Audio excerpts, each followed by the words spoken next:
MMAOddsBreaker, welcome back. Frank Trigg, of course. Today we're talking with the Polish Hammer, Chris Horodecki. He's no stranger to our podcast.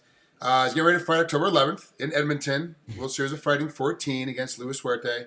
I'm looking at the record. You're 25-1. He's 6-1. I mean, don't take this the wrong way, but is he a worthy opponent for Chris Horodecki? It doesn't make sense to me. I had a few opponents that actually got switched up on me on I was say about two weeks ago when they announced the fight. So it's kind of been a flip flop all over the place. And fortunately, he just fought 2 weeks ago in Havoc FC down in Calgary, Okay. Red Deer, Alberta. So he's an Alberta fighter. So he's from that area. So he's a gamer. I know I've heard of his name on the scene, and I've seen his fights. So the kid's tough, and I'm expecting a war. Is it still hard for you? I mean, you're a seasoned veteran. You're not a new guy. That you keep having these opponent changes. Does it still bother you that these guys are? I've kind of grew accustomed to it. I was joking with my manager, and when he calls me for that, usually two weeks, 2.5 weeks out, I know something's up, and I can just smell it. You know what I mean? It's happened to me so often. I just roll the punches, man. I just got to keep the path. Unfortunately, I still have a fight, so that's all that matters. Yeah, it's better than it being canceled completely because he can't find an opponent. Absolutely. Of the other opponents, how does Luis match up differently? Because every fighter's got a different set of things that they bring to the table. How is Luis different than the other two guys that you're supposed to fight? He's got strong stand up. He likes mixing it up on his feet. And a strong ground game. So I'm prepared for that, man. I'm down here at Tristar Gym. I'm working hard, man. I've been down here for a month, sharpening my skills. Ryan Ford's on the card with me. He's the main event, fighting Jake Shields. Yep. So it's the perfect the perfect time to be here. Rory McDonald, Olivier Aubergine, Chad Laprise, and Nordine Taleb are fighting next weekend. So wow. They just did their last hard sparring. We just finished up sparring. You know what I mean? So we're putting in the work. Everyone's here. We're working hard. It's perfect timing, man. There's you were kind of bouncing around for a little bit, trying to, being from London, Ontario, trying to figure out how things were going to happen, where you're going to train at. Now you're obviously over at TriStar. What brought you over to TriStar? What made you make that commitment to hey, now this is the spot for me that I'm going to be at? After I fought Richmond and Bellator, I just know I needed him. I knew I couldn't do this on my own, and Eric O'Keefe, one of the assistant coaches here, Nordine Taleb was actually on the card as well, and I had known these guys for a long time, just being in this is where I started my career. It was in Montreal. Right. I had my first 4 fights, in Quebec. So they knew of me, and so he saw after I fought, I lost the fight, and I needed, he's like, hey, I don't want to overstep any boundaries, but if you ever need a place to train during the transition phase, because this was the year when Sean passed, our door's always open to you. So I took him up on his offer. I came down here with Chad Laprise. We stayed here for 2 weeks, and I like the fit. I like Good. I enjoy the training. I enjoy the people, and it's definitely what I need to do to keep progressing. Let's go back for a second. Talk about Marlon Sandro. You lost a pretty tough decision to him. What did Free Sahabi say after that fight? Because I know he sits you down and talks to you and goes, look, this is what you did right. This is what happened. This is what we could have fixed. So what was that conversation like after that loss? No, that actually I did my camp at Jeff Kern's gym for that fight. Oh, okay. Just because there was a conflict of interest. Chad was fighting one of the guys from here. Okay. Chad Laprise. Yeah. So I just didn't want any, he said, she said, you're watching me. And Olivier is not the type of guy like that. But, right.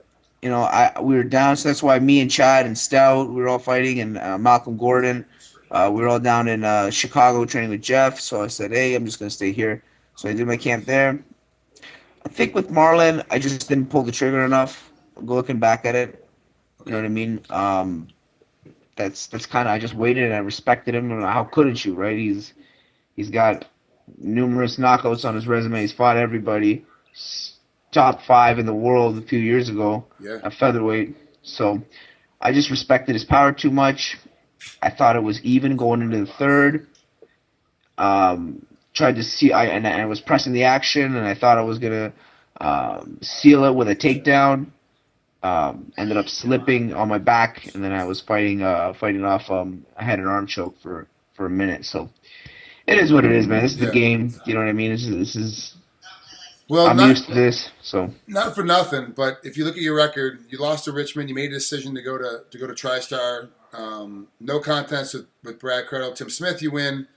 Frank Trigg, you win, and then you lose with Marlon Sandro. And the only time you're not at Tristar is that one time that you lose. Tristar obviously is a good fit for you. It obviously works for you. Every guy is different. Every fighter is different. Some people just don't ever find that right fit. Some people have that right fit from the very beginning. Just depends. Tristar for you seems to be a right fit. Not saying that Kearns wasn't a right fit, that Kearns wasn't, a great place for you to train. If you look at your record, that's what happened. I mean, that's the reality of it. And I believe so. I think I'm doing some right here. But like I love going to Jeff's. Jeff's one of my close friends. I've known Jeff for 12 years. I went down. I have family in Chicago.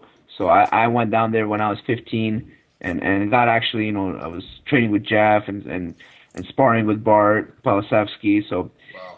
And I actually went out there with Malcolm Gordon at the start of my camp because we brought some fighters down to fight at the XFO, which is Chicago-based promotion. So we stayed a week down there.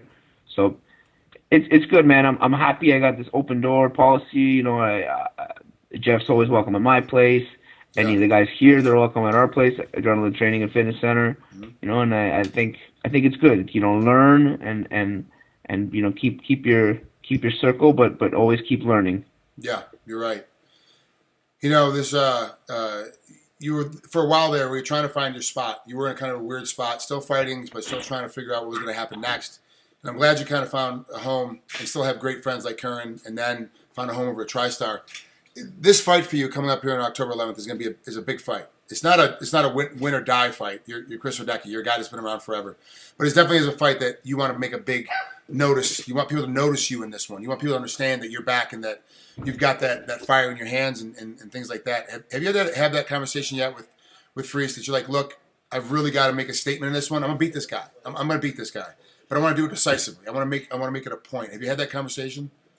That's just it, man. I've been in this game for a long time. I just had my 27th birthday last week. I've been in this game. I'm going on to my 10th year as a pro. Yeah. June 2005 was your first pro against Matt McDonald, and you were on a tear going through. So that. Yeah, it's exactly it, man. Everything was going right, stepping up. I won my first MMA belt in excessive force Canadian show, and everything's going right. So I gotta get in there. I'm fighting in my home country. I'm fighting in Canada. I'm fighting on, NBC Sports, TSN in Canada here. I gotta go and I gotta deliver, and that's what I'm doing, man. I'm doing everything in my power to make sure. Well, Chris, thanks, man. I really appreciate it. I know you're busy. I know you just left sparring. I appreciate taking some time with us here at MMAOddsBreaker. Have fun, man. You are one of the constant professionals in this sport, and that a lot of people like. Even your opponents like you. When they fight you, it's kind of hard for them to have to hit you in the face because you are such a humble individual, such a nice athlete. It's great to actually have another young man. To me, you're young in the sport that actually lifts himself to a higher cause. And you do that every day. So thanks, Chris, for coming on here, man. We appreciate it. We'll talk to you soon, bud. Take care, man. See you, Trigg.